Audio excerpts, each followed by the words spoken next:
Hello there. Thanks for joining me on this edition again. It is Sport Exchange. Jide Olano is my name, and it's going to be interesting. Of course, on the show is the dugout segment. We've got the news and our offside. You can count on me to bring out the best of sport business package to you. All right, let's go on a break, and when we come back, it will be time for the news as well as the dugout segment.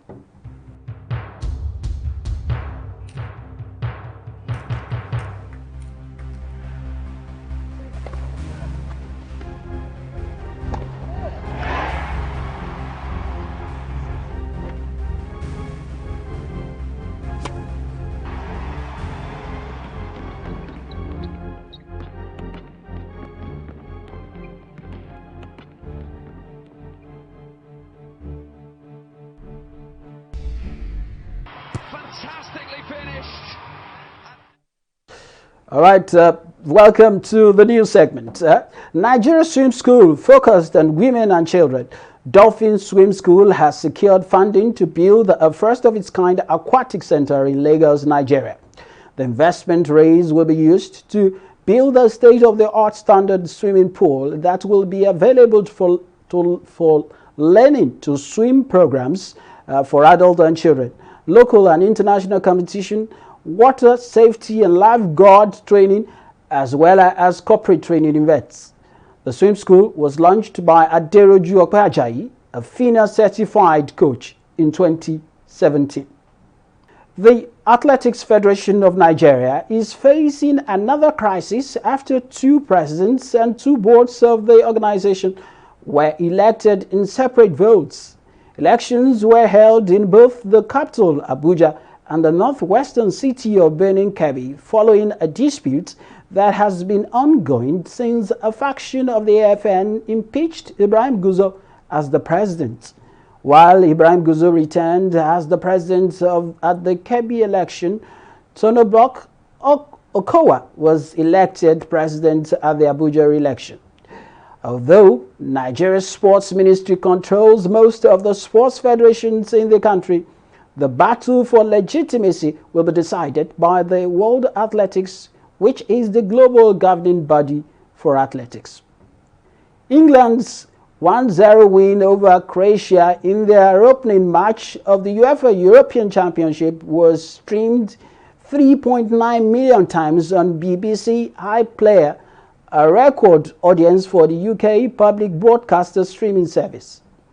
The game, which took place at London's Wembley Stadium on Sunday, was also streamed 600,000 times on BBC Sports Online, meaning the match was streamed 4.5 million times on BBC iPlayer and online.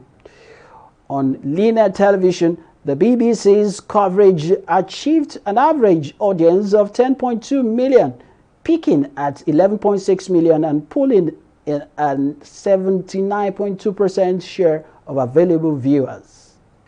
The Asian Football Confederation has announced a new rights deal that sees Viacom CBS-owned Australian commercial channel Network 10 acquire its national team rights package for the 2021 to 2024 rights cycle.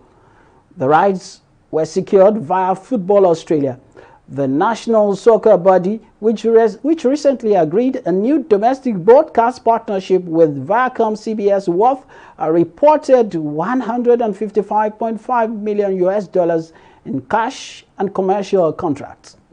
Meanwhile, the deal for the AFC rights struck with Football Marketing Asia is reported to be worth $77 million. The package includes the final round of Asian qualifiers for the 2022 World Cup in Qatar, the 2023 Asian Cup in China, and the 2022 Women's Asian Cup in India, all of which will feature Australia's national teams. Athletes denied the chance of competing in a gold medal match at this year's delayed Olympic Games in Tokyo due to a positive COVID-19 test will be replaced, but will not leave empty-handed. It has been confirmed. International Olympic Committee Sports Director Kit Cornell said the contingency plans outlined in the third edition of the playbook aim to keep the integrity of competition and ensure athletes are not disqualified for contracting coronavirus. It could see athletes who have to withdraw from a final due to COVID-19 in sports which take place over a longer period of the games, such as tennis or badminton, be awarded a silver medal. Okay, that's it for the news. Yes, we're going to break, and when we come back, it will be the dugout segment.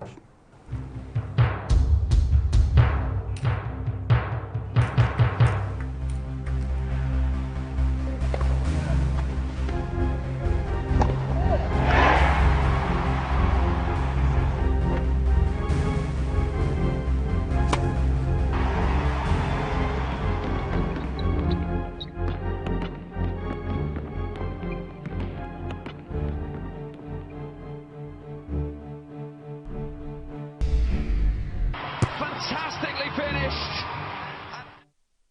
All right, welcome back. It's the dugout segment next now, and it's the Olympics is around the corner. At one of where the hopes lie for Nigeria is in athletics, the track and field, and I can't imagine what it's looking like now, especially for those who run the game. And there's something that we should be looking at on the show today, and coincidentally, we will be looking at it. Yes, of course, I've got an investment banker who has turned a sportpreneur and doing great as far as athletics is concerned. I've got all the way in Washington, D.C., Bambo Akoni, who is, by the way, the Chief Executive Officer and founder of Making of Champions Limited. Bambo Akoni, it's a pleasure to have you on the show, Sport Exchange. Thank you for having me. I look forward to the discussion. Bambo, let's start with this one. How did your background as an investment banker influence this journey of Making of Champions? Well, it's interesting because, you know, my career started in investment banking. And while I was, you know, after I had done my MBA in America, I actually went to work in South Africa as a consultant. So I was actually working as a management consultant when I stumbled on Making of Champions as a concept. And that was during the London 2012 Olympics, and Nigeria didn't come back with any medal. And it just got me thinking. And my next project as a consultant happened to be in Nigeria. And while I was back home, I started making a documentary about Nigeria's history at the Olympics. So that's how Making of Champions really got started. I realized that there were some things that used to be in place for Nigeria that aren't anymore, and that something could be done about it. And so after making the film, where we traversed the world, talking to Nigerian Olympic medalists in Europe, in America, we went to Jamaica to see why they're so fast. Everything we saw just gave us the conviction that somebody needs to do this in Nigeria. So I think my background in investment banking and consulting has actually helped in terms of raising funds for the project, in terms of determining the direction, in terms of attracting sponsors. Definitely my background has helped us to get this far. We just turned 8 years old as an organization just last week, and it feels like we're still just getting started. Well, I must say that's it. Well, like I said, what a time to have you on the show. I didn't even know that you guys were 8 already, but I just want to say, because if there is a classic example, there is a classic study of how to run a sports business organization, I think Making of Champions should really be a case study, because looking at the 360 integrated, integrated management of that particular company or organization. You will see the media arm is there, the sponsorship, marketing is there, if talent discovery is also part of it, and so many things. You know, how do you manage to make sure that all these things are working and they're working together to complement each other?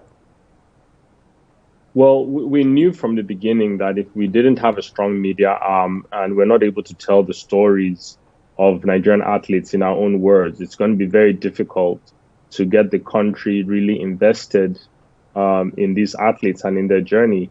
I talked about the film I made, Making of Champions: A History, a feature-length documentary. And that film carries footage of Nigeria's medal wins at the Olympics, but always from the eyes of somebody else, an Australian broadcaster or a British broadcaster or Canadian or US broadcaster. And the Nigerian team just happened to be mentioned because we were also winning relay medals along with the other teams. So it's really important that we tell our own stories. But beyond that, I think there's we've operated on across three tenets of talent in sports, and that is talent discovery, talent development, and talent delivery, and those are what we call the 3Ds. And in Nigeria, we tend to end in talent discovery. After the talent is discovered, we don't know what to do next, right? All right. But we decided that we must train the athletes, we must develop them, and we must get them to the world stage where they can deliver medals for the nation, right? So there's a whole, that's the 360-degree management approach that we use. After discovering the talents, you have to have a system to develop them, and you have to know how to deliver medals and deliver them to the world stage where they're competing in meets across the world, where they're competing, representing Nigeria at different championships. Okay. All right. Let's look at the area of events management now. You guys are putting together the first of its kind relay event. I know at some point you've also organized some different meets as well as Grand Prix. And Yes. what does it take? Just run us through the experience and what actually informed this relay event that is coming up in a few days from now. Yes. Well, it's quite fascinating, actually, because we've been organizing events every year since 2015 in Nigeria. In 2015, we had the Top Sprinter reality show that we used to discover many of the athletes who are national champions today. In 2016, we had the second edition of Top Sprinter. But from 2017 onwards, we started focusing more on the elite level in Nigeria. So in 2018, we launched the MOC Grand Prix, and it was in its third edition this year. Bet King was the sponsor this year, and two athletes qualified for the Olympics from that event: Nigerian Grayson Wokocha and the Kenyan Ferdinand Omanyala. So it's a World Athletics recognized event in partnership with the Athletics Federation of Nigeria, and the relays, this will be our first edition of the MOC relays. We put it together because we recognize that the relay teams for Nigeria are at risk of not qualifying for the Olympics. Out of the 5 teams, only one is in a qualifying position, the women's 4x1. And they're in the 16th out of 16 places at the Olympics. Anything can still happen before the deadline on the 29th of June. So we thought that the relay competition was critical in making sure that all 5 teams qualified. We're very excited about it. We are coordinating with the Ministry of Sports and the Athletics Federation to make sure that following the national trials this week, where they're also having a 5 or 6 nation relay, that the athletes will be able to move over to the MOC relays the following weekend and ensure that all the relay teams qualify for the Olympics. Okay. All right. Let's talk a bit before. I'm going to still come back to that and we'll look at the area of sponsorship. But let's look at the development. After discovery, there is development. I'm aware that the Making of Champion is also, you have a team, and there is a whole lot you guys do. After discovery, you avail them some scholarships and best of training via coaches. What is the process like there, looking at that brand, MOC? Well, it's been a good process for us. You know, I mentioned we did our top sprinter reality show in 2015, and the championship in 2016. That's where we recruited most of our athletes that are on the national team today. We have about 4 athletes that have been in the national camp preparing for the Olympics. So hopefully, we're going to see most of those athletes qualify either in the relays or in the individual events for the Olympic Games. So it's been quite a journey, something we couldn't have done without the likes of Olympic medalists, Deji Aliyu and Gloria Loze, who have been our coaches at MOC and who have been able to lead and direct these athletes to making the national team, winning medals for Nigeria, and hopefully, fingers crossed, to the Olympics in just over a month's time. Okay. Sponsorship now. Let's talk about sponsorship. How challenging is this, getting people to bankroll some of these laudable projects? It's challenging. I'm proud to say that we've been able to secure long-term sponsors for our athletes since 2016. We created a scholarship to help the athletes get through university in Nigeria while competing and winning medals for the nation.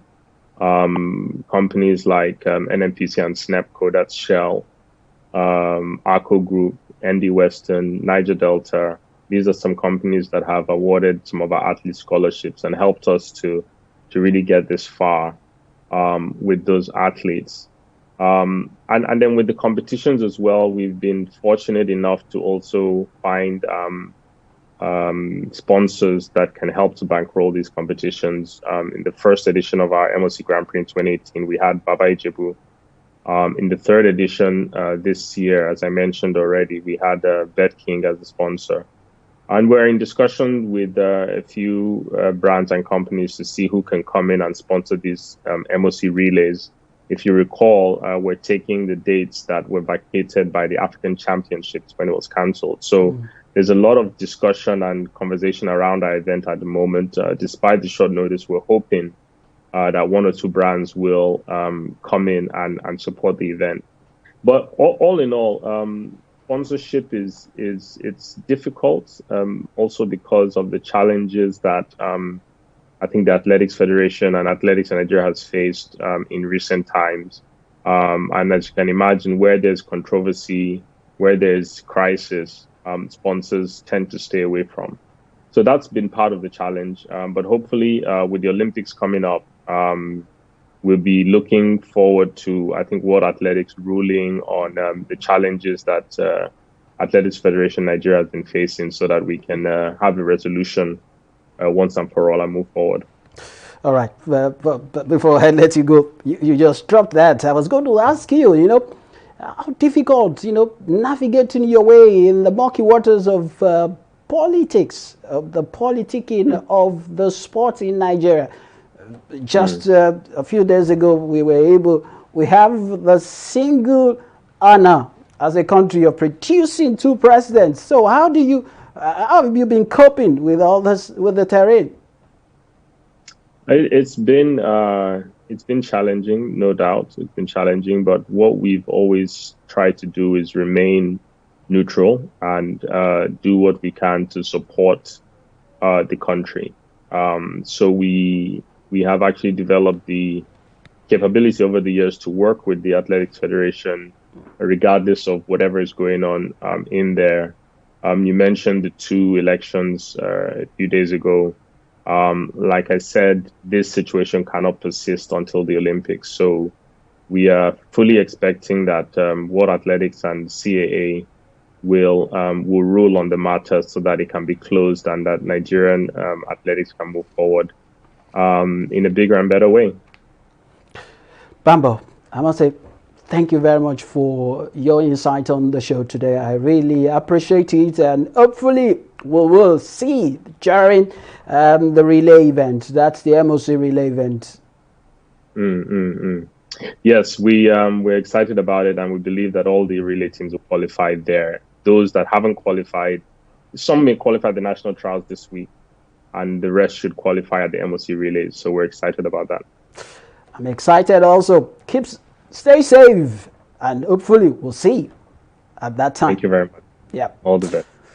That was the Chief Executive Officer and founder of Making of Champions. They are the ones, the organizing the international relay event that will be holding in Nigeria, Lagos, Nigeria, that the Yaba College of Tech in just a few days from now. So just be there on the 20th. Maybe we'll get to see. We'll still have some time.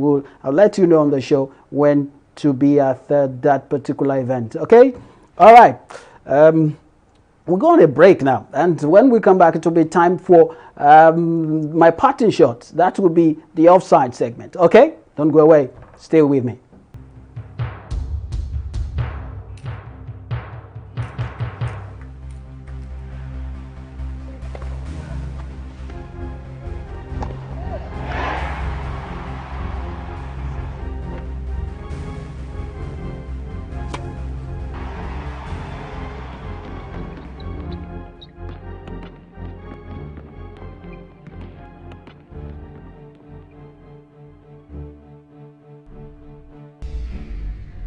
Fantastically finished.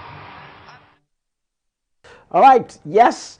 Okay. This is this, offside segment. How we do it. We drop it and we sign that you can reach out via our social media handles. Of course, on Facebook, Sport Exchange 24, on Twitter, Sport Exchange 24. And for those who want to watch many of these interesting programs on our YouTube channel, just go straight to TV 360 Nigeria and like it as well. You can put your comments there as well as subscribe to that channel too. Okay, for best of interesting content that you will love to see. Okay, all right. On the offside segment today, it's that particular action by one of the biggest football player on the planet. Talking about Cristiano Ronaldo of Portugal, who was at a press conference after the game between Portugal and it was and Ronaldo lifted up the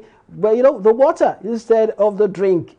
Pushed the drink together. I don't want to mention that name. You could see the brand there. Lifted it, and you know what that happened? It caused a lot of tongue wagging. Just because of this single action, we learned that that particular company has lost $4 billion US. Wow. And what do you think about it? You can reach out to us via social media platform as well as on Twitter or Facebook. What do you think by this action? What an influence. You might call it arrogance, you might call it, but the influence of Cristiano Ronaldo is massive. It can, influence the stock exchange and the stocks of your company. That is the impact sports makes on life. All right, that's it. This is where the cookie crumbles. Jide Olano is my name. Thanks for joining me. Let's do this some other time.